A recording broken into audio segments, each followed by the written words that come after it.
who inspires you both musically and vocally? Not necessarily just in the past, but even currently. Right.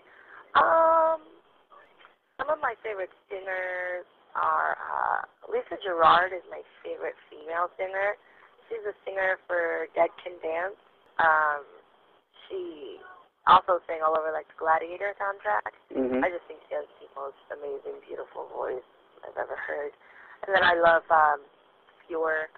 I love Stevie Nicks. I love Sarah McLachlan. You know, I love all of them. Males, I love Phil, of course. I love Chino from the Deftones. He's probably my favorite male singer. I love his voice. I love Dallas. I love everything. I love Johnny Cash. I really find my inspiration from all different genres of music and all different types, you know, and it just really depends on the mood I'm in and how I'm feeling and what type of music I'm listening to and you know what I mean? Mm-hmm. I do completely. We were talking about that the other day. As a matter of fact, I talked with Jeff Tate about that last night, about, you know, how we have this need to put boxes and labels on everybody and everything instead of just enjoying the breadth of music for what it is, you know? Right, exactly. And that's why I try not to worry about, like, stereotyping what we're supposed to be or what genre we're supposed to be. And some people find that faulty, you know, because they think maybe we're confused and we can't make up our mind on what type of music we're supposed to do. But I don't feel I have to make up my mind. I just feel like I love music, and however we're feeling, if we're really pissed off and dark and we feel aggressive, then we want to write a really fast, heavy song, and it's probably going to sound like heavy metal, and I'm probably going to be screaming because that's the emotion in that song. That's how I feel. But if I feel sad and depressed and somebody I love dies, I want to write a piano song that's sad, and I don't give a shit if I'm not supposed to because that's not the genre of music I am. Do you know what I mean? Right, absolutely. But your first CD was more metalcore, and the new CD is almost a throwback to 80s metal. How have the fans responded to that change?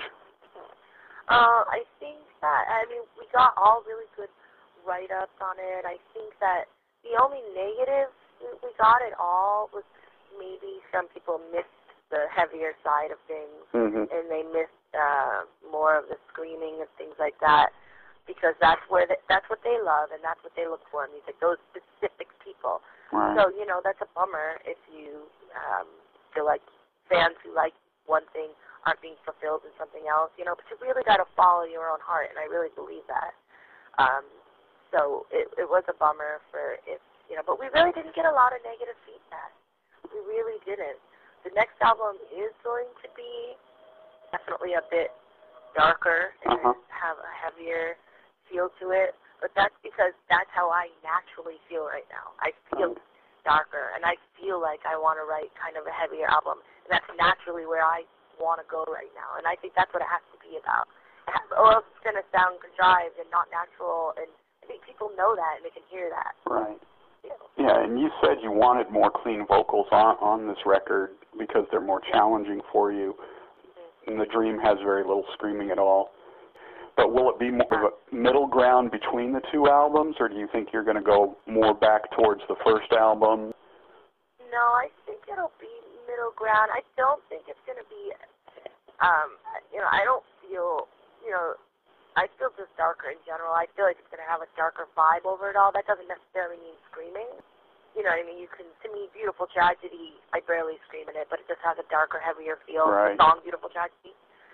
So I definitely feel that in me coming out. I don't think there'll be some of the songs like, which I love and at the time were right, like Violet Skies or like some of the, things like that.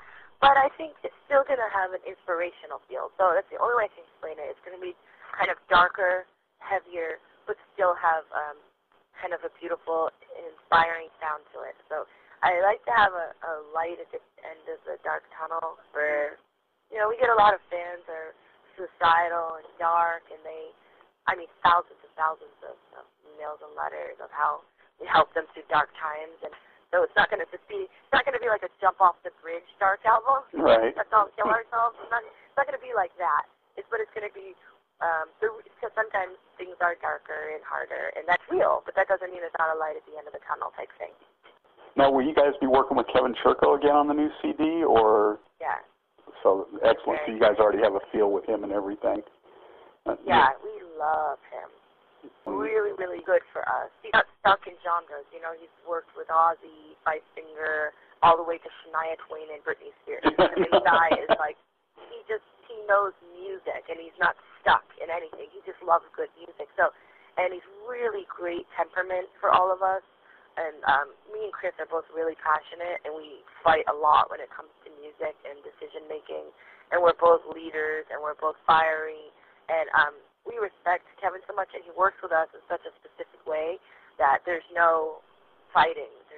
It's like he's a medium man everybody respects, and he's perfect for us. He's really talented. When you went in to do Beautiful Tragedy, you basically had all the songs pretty much done. They just needed to be recorded. When you went in to do The Dream, it was just basically bits and pieces and ideas, and you guys put it all together with Kevin. Is it that way again, that you're going to have bits and pieces when you go in, or do you already have some complete things that you put together over the time? No, we have a lot of complete songs, but they never stay. It doesn't really work like that in the studio, because the whole point of going into the studio and working with someone like Kevin, too, which is really talented, is taking what you have and saying, okay, it's good, but not good enough. And I think that's the whole goal, is to take the parts and say, okay, this part's really good, but how can we make it even more special? You know what? These lyrics are good, but I know I can pull out better. So it's, you know, we have like, we're doing the groundwork, but then we really got to put it together in the studio.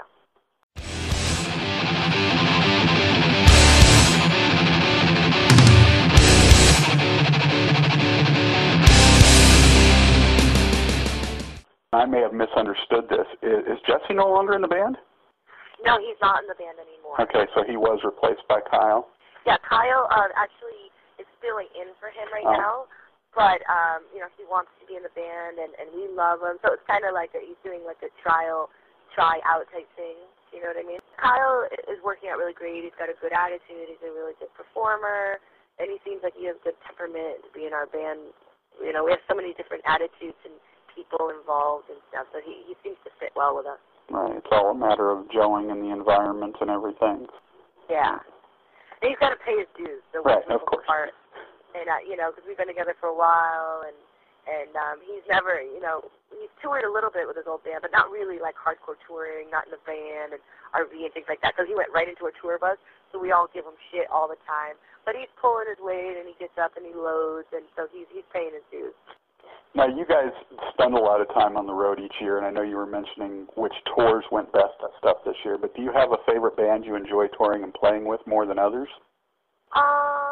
Of course. I mean, you really, like, grow down and make friends with certain bands you tour with, and other bands, you know what I mean? And it just becomes more personable. And I mean, my favorite tours, as far as, like, I mean, the Aussie tour was amazing, and our manager, we got to tour with him, you know, on Ozfest and with me.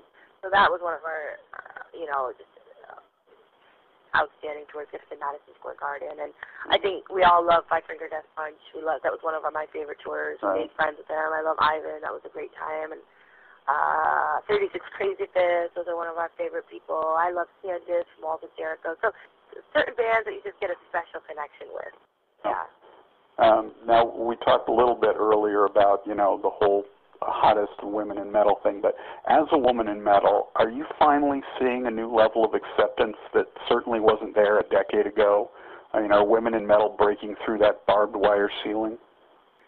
Yeah, I mean, I think it's becoming more, I mean, I don't think it was ever a matter of, you know, could women be in metal?